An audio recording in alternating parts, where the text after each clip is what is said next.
Hi guys, and welcome back to my round 2 recap of the London Chess Classic under 2000s. This morning I played against an unrated child, which is always the scariest opponent because it's an unknown. So I did see that my opponent was rated on ECF, which is the English Chess Federation grading system. So he was under 1000, so I wasn't expecting this to be the toughest game, obviously, but you never know. You never know how recent these ratings are or if kids get really good overnight.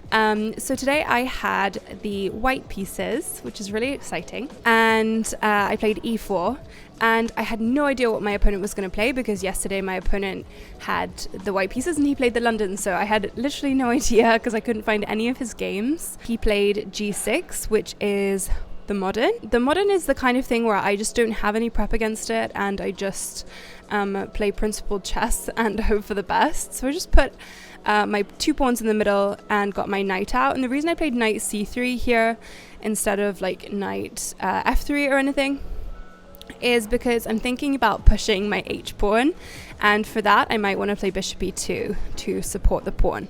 So I delayed at knight f3, so knight c3 and d6 and h4. So as you can see, my opponent has not used any time. He's stacking time on the clock. He has almost 2 extra minutes from when we started, and I've used about 2 minutes.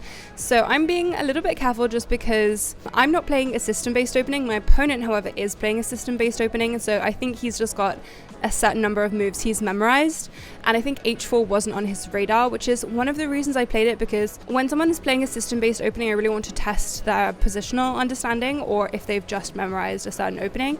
And so he played knight to f6, which is a perfectly principled move. I think it's probably actually better than playing something like h5, but h5 is something that people do play when they get spooked about h4. So here I considered a couple of different moves, like bishop e2, bishop e3, all have to be on the radar. I obviously don't want to bring the knight out yet because it kind of undermines the fact that I played this move. And obviously I can't be pushing h5 yet because you can't sack the pawn in these openings. It's not working. So I played bishop e2, and basically what I'm saying is if he doesn't play h5, I'm going to play h5. And he just castled. So I was very happy to see that he castled, and you can see that the computer gives me a very slight edge of +1. And that's basically because now I do have an initiative on the king side, and I always feel scared myself whenever I castle into these h-pawn pushes. So I played h5. My opponent actually played principled chess, which is when somebody attacks on the flank, you're supposed to attack in the center. But I think white is just a bit preferable here. We haven't committed our king yet. I was very happy to have this position. I played h takes, and my opponent played f takes, which was actually a mistake. And I think the reason for this is probably because I can take and give him this isolated e-pawn, and also he's got a very weak king now on the light squares. Here I did not play the right move. I played bishop to g5, which seems to make sense to me because there's a pin here, and because h6 is not possible now, it hangs the pawn. But I guess it does not clarify the position in the center, and I guess that's because I didn't actually know what I wanted to do about the position in the center, because I kind of didn't really want to trade the queens. And I also thought I wanted a long castle, and so opening up the d-file didn't seem to do either of those things that I wanted. So after knight c6, obviously my opponent is attacking d4 twice. I have to do something about it. I played this bishop c4 check. So apparently I could have played this here instead of bishop g5. I could have played either bishop c4 or clarified something in the center. Bishop c4 check is just a really nice move because it does prevent bishop e6 and them taking control over the light squares. Yes, they could have done it the previous turn, which I think is probably I mean here maybe can they do it, or do I just play d5 and then I'm very happy? Maybe here I'm just happy. Black's king is very clustered with his own pieces, so he should be relatively safe, but I definitely have the preferable position. I can play queen d3 and prepare long castles, and then I can attack on the king side. So maybe bishop e6 wasn't that good, but going back to the position we actually had, bishop c4 check, king h8 is the only reasonable move. And now here I didn't really want to play d takes because I thought knight takes and then my bishop has to go back, and I was like, am I better here? I wasn't really sure, and it's just kind of equal. And so what I played was a bad move, made a mistake. So I didn't want to play knight f3 because I thought bishop g4, if you see what I mean. And then now we're not as happy, but apparently I can just take and I'm very happy. So who knows? So I played bishop e2 because I thought that if bishop g4, then I can just play f3. And I thought then I could just get a tempo. So I would have been very happy with this. My opponent did not play bishop g4. My opponent just played takes. And I was fine with this. Like, I thought that these trades in the center were actually quite good for me because I thought that this pin here and this here actually made it quite uncomfortable for black.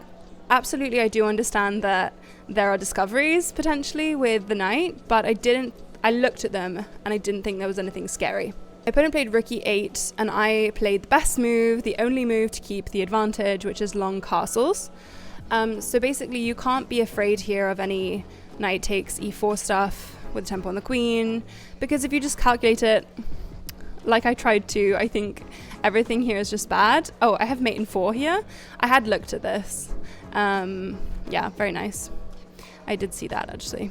From rook e8, I was calculating rook takes h7, but of course, without long castles, you can't bring the other rook, so you can't play it. So that's actually why I decided to long castles, to connect my rooks, so that I can start looking at these rook takes h7 sacrifices. And honestly, I think I have the dream position. I think I have like the best position I've ever had in classical chess without being up material, you know? Like a completely dominant middle game position without actually being up a pawn or a piece. And then my opponent played knight g4. Initially, I was planning on playing rook takes h7, no matter like where my opponent moved the knight, if he did move the knight with a discovery.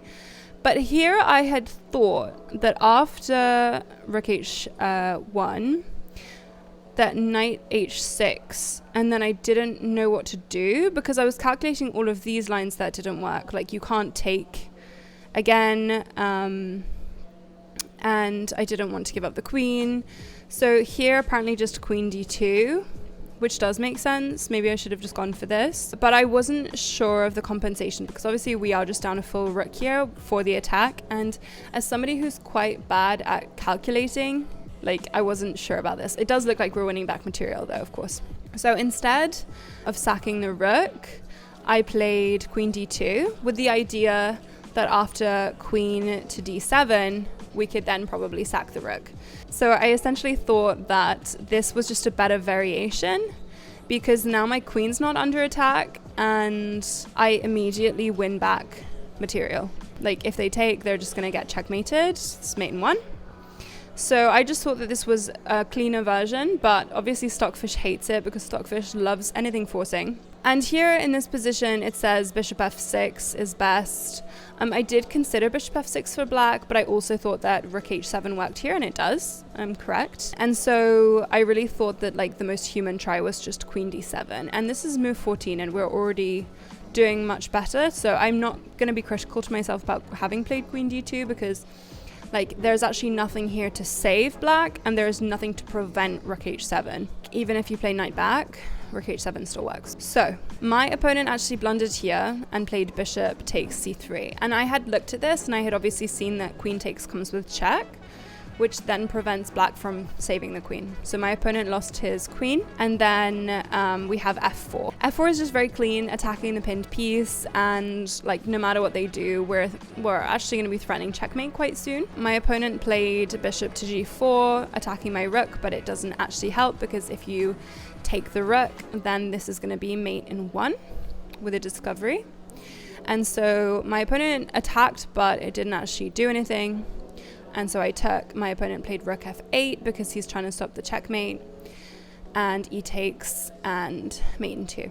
So this is the final position we had on the board. I was playing a junior, and when you play children, they never resign. So it is actually kind of nice to get checkmate on the board, except when your opponent is just kind of looking at you like, not sure if the game is over, because he seemed to be confused about the fact that this was checkmate. I don't know, like I think he said that he didn't see it coming.